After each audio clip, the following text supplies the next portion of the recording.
My work is not done. I still need to do more. That's why I'm here. That's why I'm here. Sick as, you know how people say sick as a dog? I don't even like that expression. Why would a dog be sick?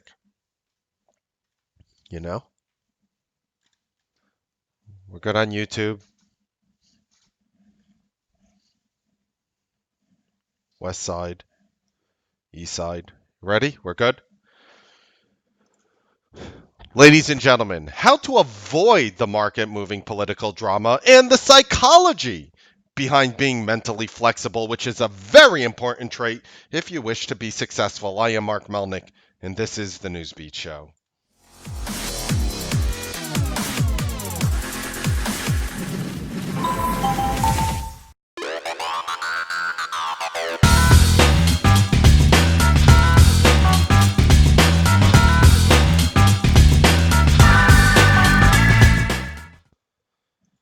Good evening, ladies and gentlemen. Welcome to the Newsbeat Show. I have so many great things to talk to you about. I'm going to show you the psychology of being mentally flexible in your trading, which is going to allow you to adjust to unknown situations, much like what happened today. We're going to talk about it. We're going to talk about, you know what I'm going to talk about? I'm going to talk about a $120 target on Roku. That is supposedly this guru said that was going to come tomorrow. But what happened? The stock went down, and you know, I'm so mad, bro. I'm so pissed. But before we get into that, by watching this show, you are agreeing to hold me, Mark Melnick, and T3 Live, harmless and not responsible for anything. If you don't agree, leave. If you do agree, continue watching and enjoy the show. Okay, so I'm going to give you an example. I don't know, this guy that I think I know pretty well. Um, this Mark Melnick dude. And Mark Melnick has his private Twitter account, and he went ahead and he posted this yesterday on, let's see, September 23rd, that I bought Roku 110 calls at the end of the day at 3:47 p.m. and I paid $2.95. This was literally the day after I did the video about Roku potentially. So I did the video September 22nd at night. September 23rd came, and then I bought calls at the end of the day, putting a $120 target on Roku. Now, I bought those calls, and let's take a look at let's just see what Roku did today. Oh my God, it dropped. It dropped. Anyone want to take a guess? I mean, people in the room know, obviously. Want to take a guess how much money this trade cost me? How much I lost? Well, it depends how heavy you are, Mr. Melnick. I made about 30% of my money, approximately, on this trade. I don't understand. You bought calls. How's that even possible? Well, the beginning of the day, I choose to be mentally flexible. And what I do here is I send out, it's not only done through tweet, but you also get it through the Newsbeat live room chat, the Newsbeat live room announcement window, Twitter, and through audio. You get it through 4 different ways. So I say on Roku, since we have new members here, and again, this is 8:52 a.m. September 24th, so it's the next day, which was this morning, obviously, before the market opens. On Roku, since we have new members here, I generally sell very early. Don't care if I'm up or down. It may or may not run higher. I'd rather be done with it. Where did that come from? What a life-saving moment, because in the terms of Roku, we actually gapped up. Roku actually gapped up today. It was a beautiful, beautiful thing, and I will show you what it looked like. And right over here, Roku opened up, a dollar and change higher, and then shot through 110.38, and nothing could have stopped it at that point from going to 120. I mean, it was just short of inevitable. But where did this mental flexibility come in? So I'm actually going to teach you where this mental flexibility came in and how I made this call, because making the Roku overnight call was not as good as making the Roku morning sell. That was far more important than the buy. And I want to talk about that. And had you not sold it and you could have made 40% of your money. I didn't sell it at the tip top. I made about rounding off, whatever, 30% of my money on the trade. Not bad, right? 30% return. Here you go. Beautiful. I'm happy. But it was almost impossible if you were. And after I sold it, the stock actually moved up a little higher on the 5 minute chart and then headed lower and then turned down with the entire market, which looked like this. Now, why? What if it went to 120? You would have been foolish to sell it, Mr. Melnick. What have I been?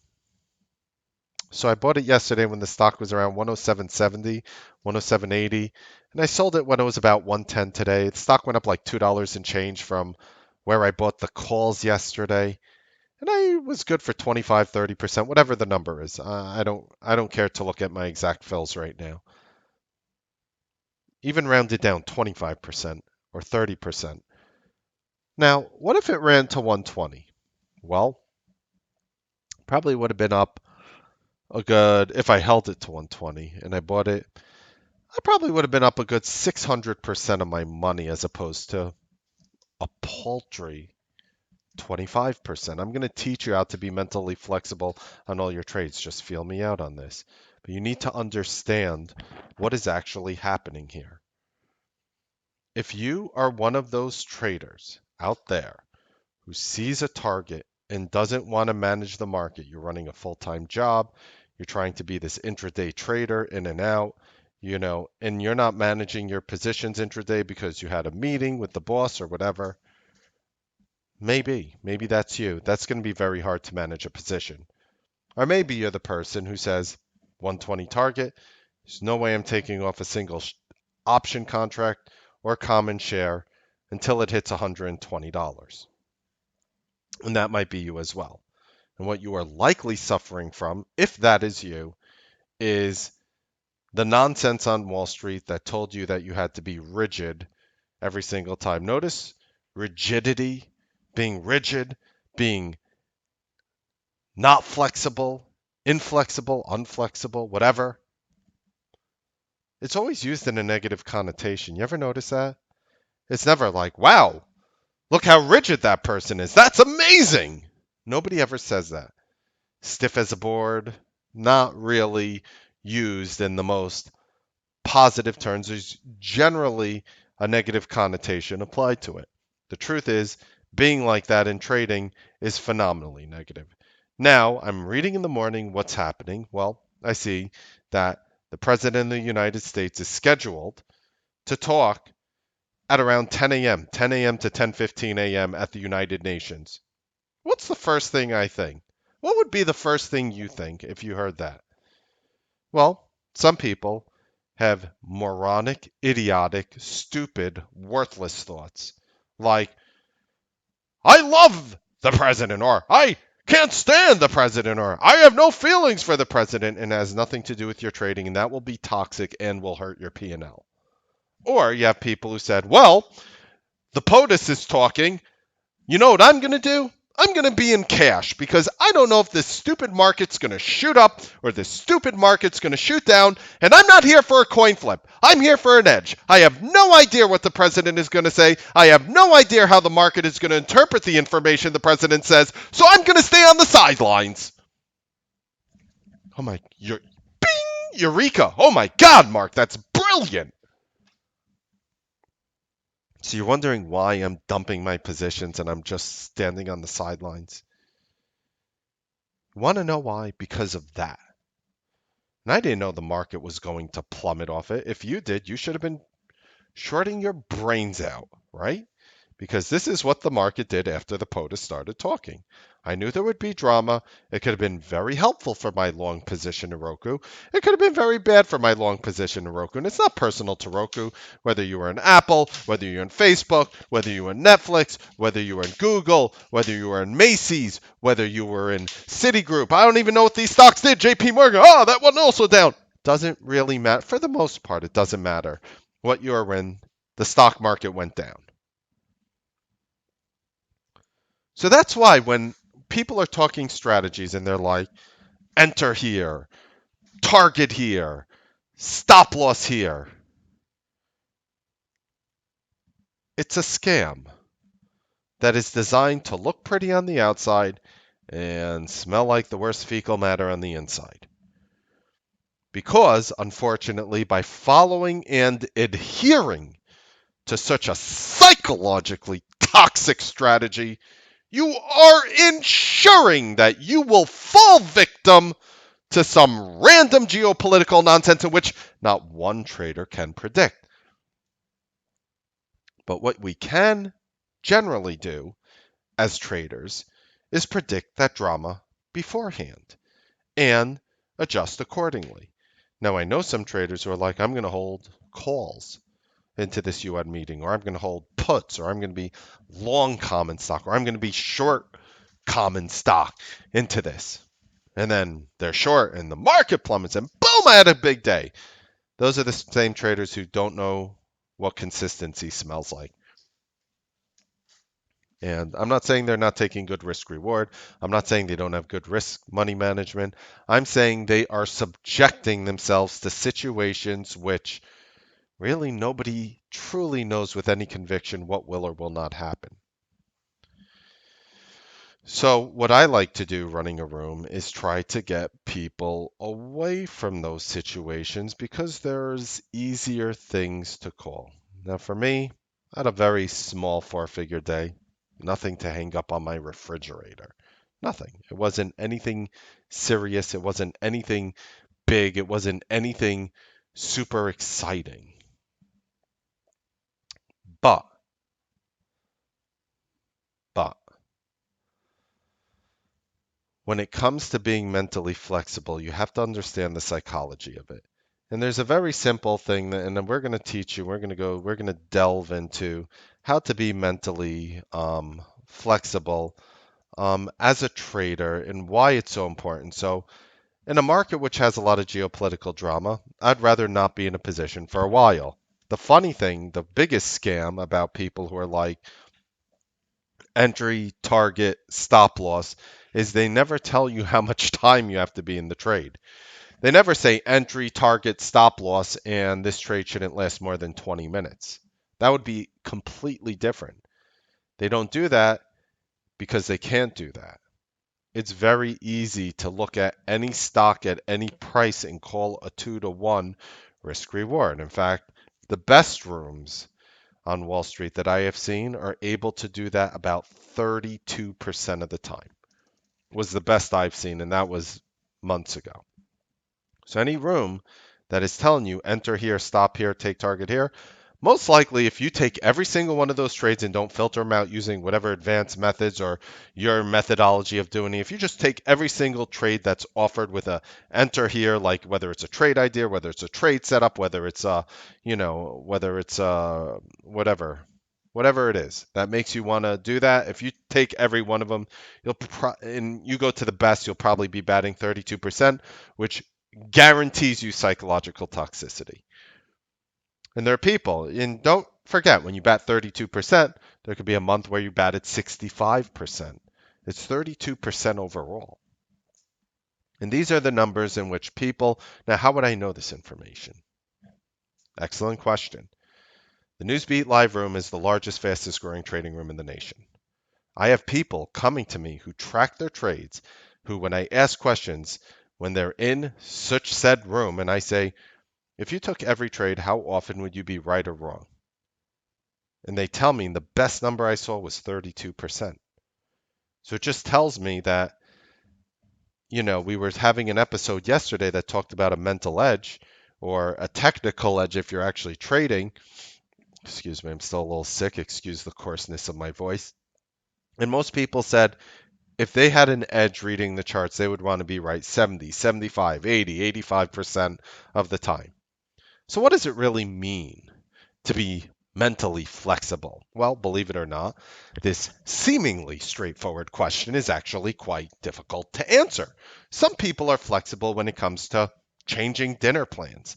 Others have great physical flexibility that allows them to perform these incredible athletic feats where they like fold themselves up and put themselves in like a milk jug. And it's like, wow, how on earth do they do that? You know, and other folks can promptly switch between using different languages. There's many forms of flexibility. But one particular kind of flexibility is that of great interest to effective scientists is emotion regulation flexibility, which is critical to your trading. Emotion regulation flexibility. And in a nutshell, without sounding too much like a nerd, this flexibility captures people's ability to use different emotion regulation strategies as the environment around them constantly changes. And this is important because of the adaptiveness of regulation strategies that change as a function of contextual demands. For example, a cognitive reappraisal might be useful in some situations. For example, my date is late because he or she probably got stuck at work and not because he or she doesn't like me. But not in others. For example, it's okay, for example, for my coworker to dump all his work on me because he has been at the company for a longer time than I have.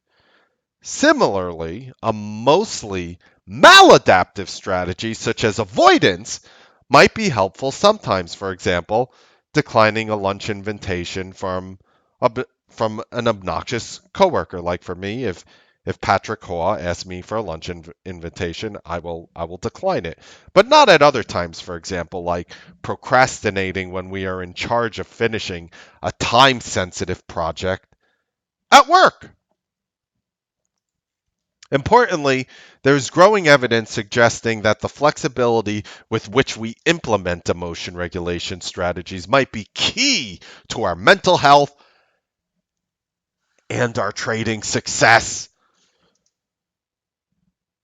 Columbia University doctors conducted a number of lab studies showing that people could follow instructions to alternate between enhancing and suppressing their facial expressions while watching emotion provocative pictures have better mental health and social adjustments than those who have a more difficult time switching between these mental strategies.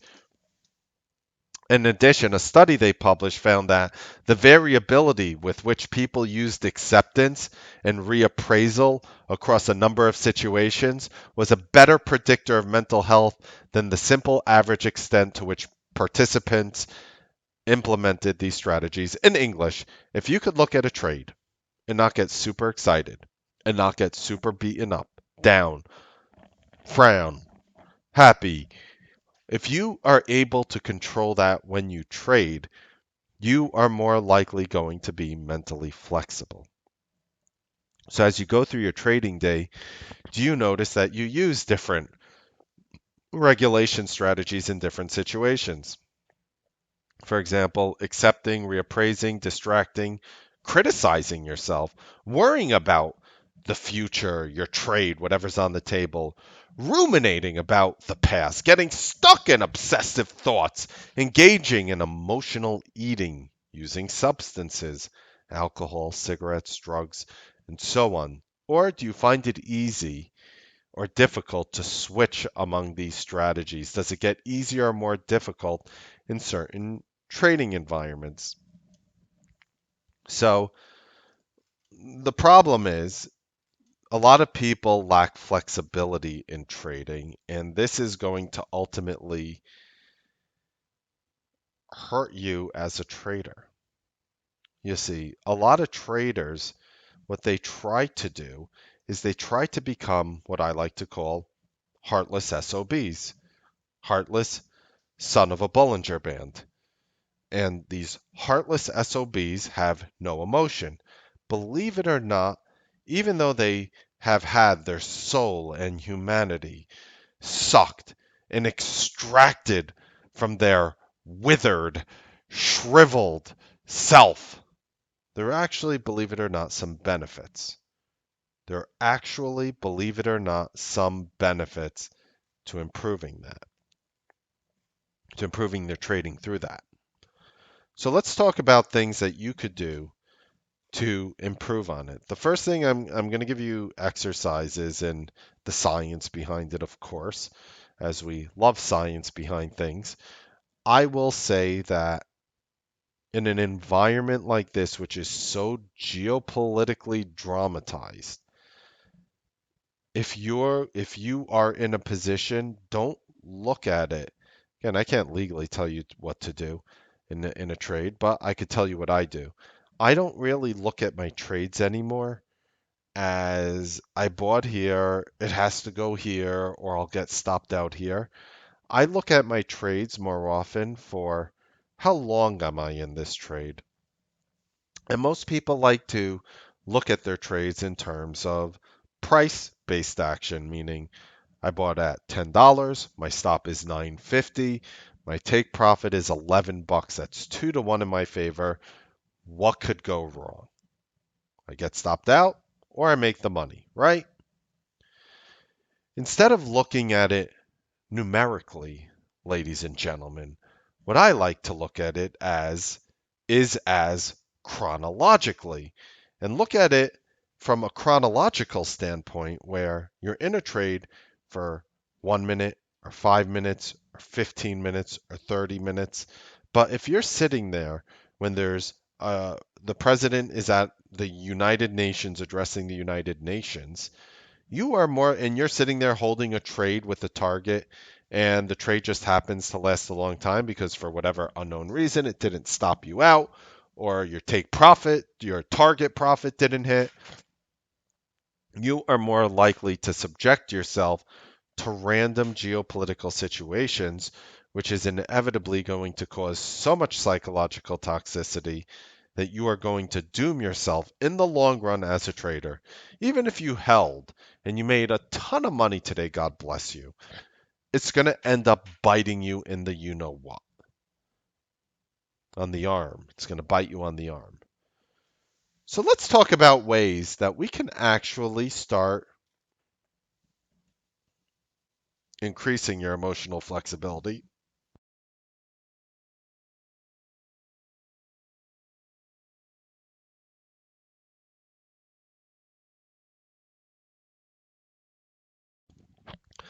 Let's talk about ways in which you can increase your emotional flexibility, how you can go with the flow in the market, and how you can be flexible in your thinking is a necessary skill for dealing with the stock market's inevitable changes. This is a trait that helps us adjust more easily to new random circumstances around us, challenges, and situations that arise, whether they're predictable, like today's situation, and random, like the situation that happened after 2 o'clock, after the president said, "Oh, I'm going to release the Ukrainian conversation with the president." And you might say, "Oh, well, what does that have to do with anything, Mark?" Well, let's take a look at what that has to do with. All right, we went from 187.15 to 188.86 on the triple Qs. The Qs went up $1.70 in less than 10 minutes. The spiders went up $2 and change in less than 10 minutes. Hundreds of billions of dollars got dumped into our economy because of that sentence I just gave you. So please do not underestimate the inevitability of randomness in the market and things that can happen. Ironically, we were talking long Google at that point because Google hit, and we're going to share algorithmic resistance, support and resistance levels. We call the bottom of Google and the S&P futures again. Going to talk more about this, but I do want to talk about the psychology and just tell you how you can improve so your trading can get better, whether you're with us or not. So whether it's starting, a new methodology as a trader, taking a new class, or, even getting married, something that some people have never done yet, and something that some people have done several times. Being cognitively flexible helps us grow and get along better with others, as well as trading more effectively in the market. However, for many of you traders out there, this is much easier said than done, especially for those who tend to get stuck on certain thoughts and behavior patterns. You know what? I feel that the biggest struggles in trading come from people who put their faith in others who never deserved it.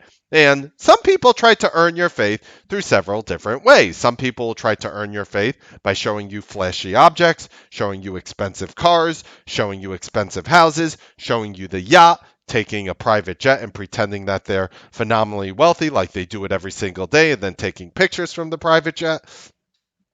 And then there are people who are just downright trying to help you any way possible, knowing that trading is a very, people say, it's easy to learn, hard to master. You ever hear that? You're never supposed to master trading. You're supposed to only get good at one thing in trading if you want to be successful.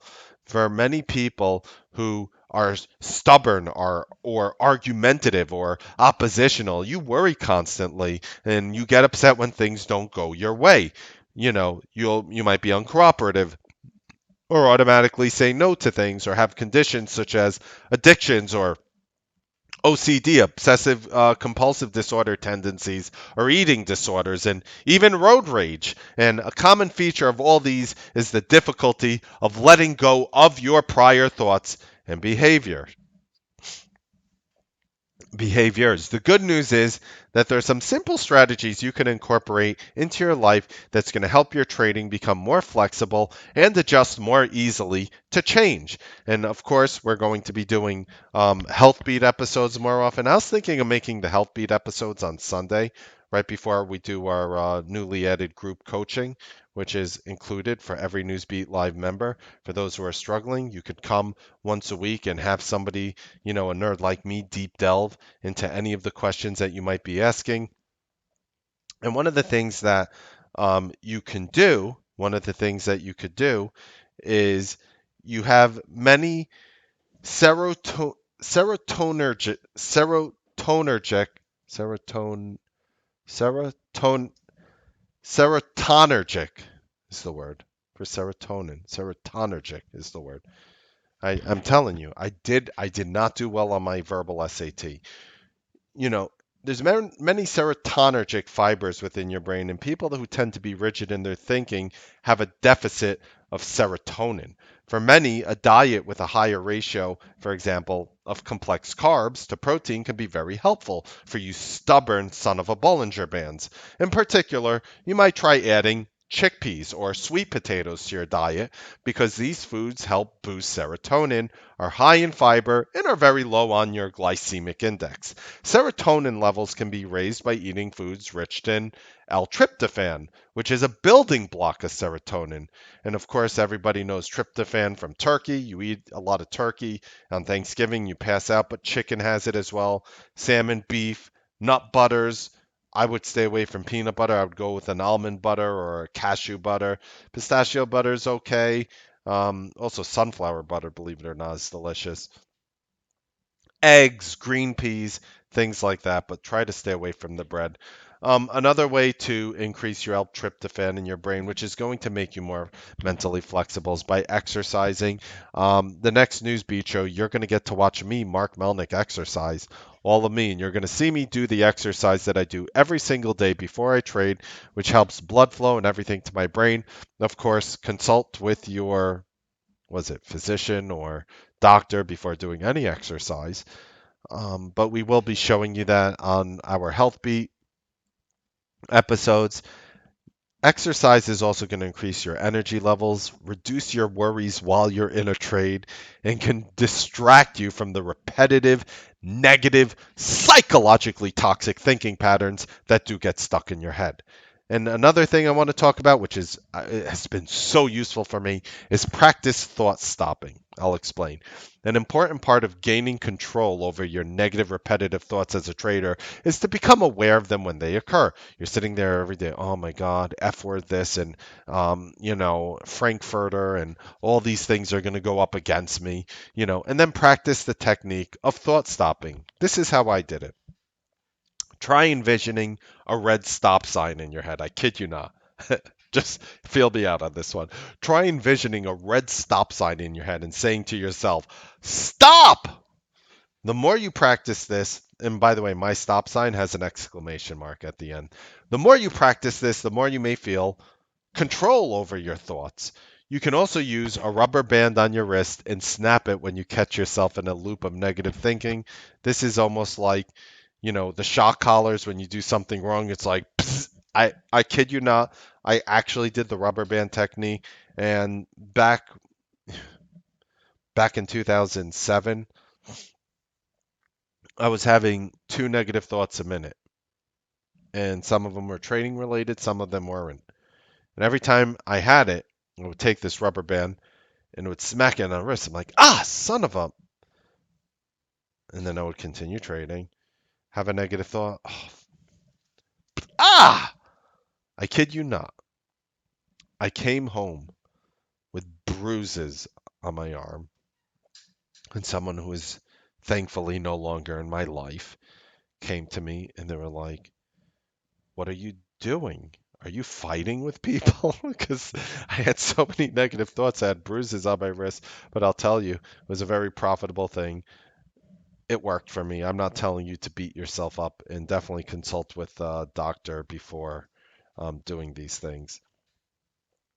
Writing down your thoughts helps to get them out of your head and allows you to view them more rationally. Try to write down. It's hard when you have a negative thought in trading to literally stop and write it down. What can you do to offset the thought? And things you have no control over the regard to the thought. You have to think before automatically saying no. Some people have the tendency to say no automatically, even before thinking about what was asked of them. This can be especially problematic in trading and, of course, relationships. It's limiting and unnecessary to always dismiss ideas or, you know, to deny things that you should or should not be doing. And to help with this, before responding, in through your nose, hold it through 3 seconds, and take 5 seconds to exhale out of your mouth. I call it the 3 in, 5 out. Watch, I'll do it for you. 3 in.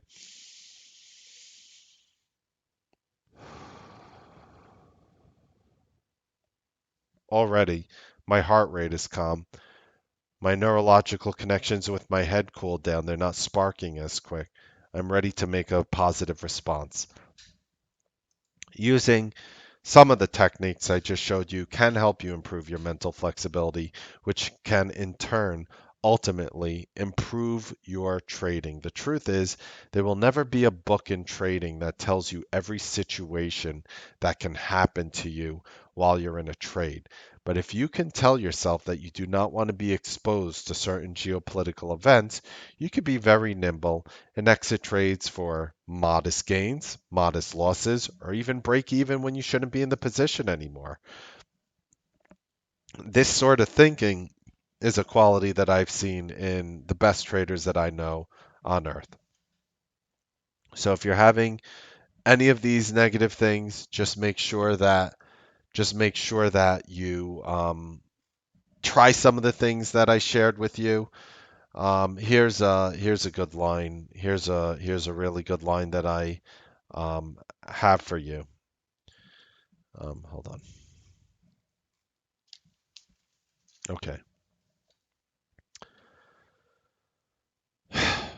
Not every situation is covered in the training manual. Stay committed to your decisions, but stay flexible in your approach. And blessed are the flexible, for they shall not be bent out of shape. The more flexible that you are, the less problems you're going to arise with as a trader, because indecision, ladies and gentlemen, is actually the key to flexibility.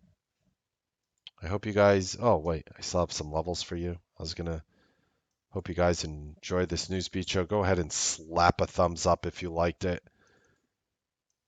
Here are tomorrow's levels today. Maybe you were impressed when we called the bottom of Google today. Yesterday, maybe you were impressed when we called the bottom of the psychotic S&P 500 today.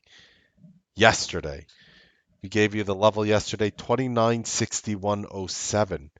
In the S&P 500, 2961.07, you hit 2957.73. How nice was that? In Google yesterday, we gave you 1211.59 as the bottom in Google. You hit 1210.64, 95 cents off, the dead bottom of Google. So if you do like these levels, here they are for tomorrow, September 25th. Um, I hope you guys garnered some value. Happy trading, make money, and I will see you guys tomorrow on the Newsbeat live trading broadcast. Have a wonderful evening.